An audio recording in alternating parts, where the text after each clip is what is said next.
ಇನ್ನೂ 20 ಖಾತೆಗಳು ಹಂಚಬೇಕಾಗ್ಯದ. ಯಾರು ಎಲ್ಲರೂ ಬೆಲ್ಲ ಹಚ್ಚಿದಾರೆ, 40-50 ಜನ ಕೇಳ್ತಾರೆ ನನಗೆ ಬೇಕಂತೀರಿ. ಯಾರನ್ನ ಆಯ್ಕೆ ಮಾಡ್ಕೊತೀರಿ? ಅದು ಸಹಿತ ನಿಮ್ಮ ಡಿಸ್ಕ್ರಿಷನರಿ ಪವರ್. ನಿಮ್ಗೆ ಯಾರು ಏನಪ್ಪ ನಿಮ್ಮ ಪರಮಾಧಿಕಾರ ಅದ, ನೀವು ಯಾರನ್ನ ಬೇಕಾದ್ರೆ ಆಯ್ಕೆ ಮಾಡ್ಕೋಬೋದು. ಆದರೆ ಈ ರೀತಿ ತಕರಾರು ಆಗಬಾರ್ದು. ಅದು ಸಿದ್ದರಾಮಯ್ಯರು ಆಯ್ಕೆ ಮಾಡ್ಕೊಳ್ಳೋದು, ಸಿದ್ದರಾಮಯ್ಯ ಗೌರ್ಮೆಂಟ್ ಇದ್ದಾಗ ನೀವು ಒಬ್ಬರೇ ತಕರಾರು ಮಾಡಿರಿ. ಆ ಸಂದರ್ಭದಲ್ಲಿ ನನಗೆ ಮುಖ್ಯಮಂತ್ರಿ ಮಾಡಿರಿ, ನನಗೆ ಮುಖ್ಯಮಂತ್ರಿ ಮಾಡಲಿಲ್ಲ. ಉಳಿದವ್ರು ಯಾರೂ ತಕರಾರು ಮಾಡಲಿಲ್ಲ, ಎಲ್ಲೂ ಪ್ರಾಬ್ಲಮ್ ಬರಲಿಲ್ಲ. ಆ ರೀತಿಯಾಗಿ ಸಾಲ್ವ್ ಮಾಡ್ಕೊಂಡ್ರು ಅವರು. ಈಗ ಇವತ್ತು ಮುಖ್ಯಮಂತ್ರಿ ಸಾಲ ಕೊಟ್ಟಿದ್ದಾರೆ, ಇವತ್ತು ತ್ಯಾಗ ಮಾಡ್ಬೇಕಲ್ರಿ. ಇರಲಿ, ಅವರು ಮಾಡಲಿ ಕೆಲಸ, ತಿಂದು ಮಾಡಲಿ. ತಿಳಿದಂತೆ ಯಾರು ಮಾಡೋದಿಲ್ಲ. ಇವತ್ತು ತಿಂದು ಮಾಡವ ರಾಮ, ಇವತ್ತು ತಿಳಿದಂತೆ ಯಾರು ಮಾಡೋಕ್ಕೆ ಸಾಧ್ಯ ಇಲ್ಲ.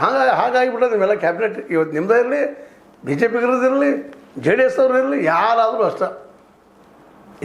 Everybody wants corrupt money. Corrupt ಆಗಿಬಿಟ್ಟದೆಲ್ಲ ವ್ಯವಸ್ಥೆ.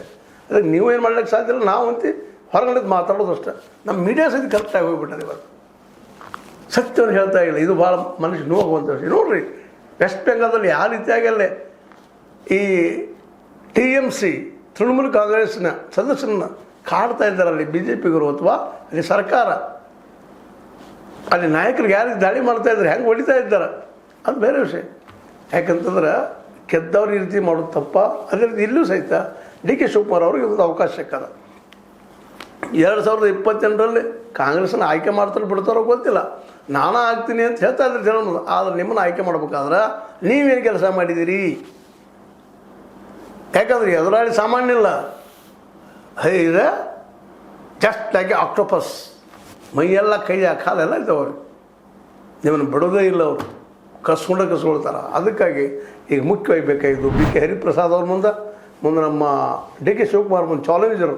ಇವತ್ತು ಸಿದ್ದರಾಮಯ್ಯ ಬದುಕಿ ಸರಿದ್ರು ಅವರು. ಆಯ್ತು, ಸರಿಸಿದ್ರೆ ಏನೋ ಮಾಡಿ ಸರಿಸಿದ್ರೆ ಈಗ ನೀವು ಗೆಲ್ಲಬೇಕಾಗಿದ್ದಲ್ಲ. ಸಿದ್ದರಾಮಯ್ಯ ಮೊದಲು ಎಷ್ಟು ಪ್ರೀತಿ ವಿಶ್ವಾಸದಿಂದ ಹೋರಾಟ ಮಾಡಿ ನಿಮ್ಮ ಜೊತೆ ಕೊಡ್ತಾ ಇದ್ರು.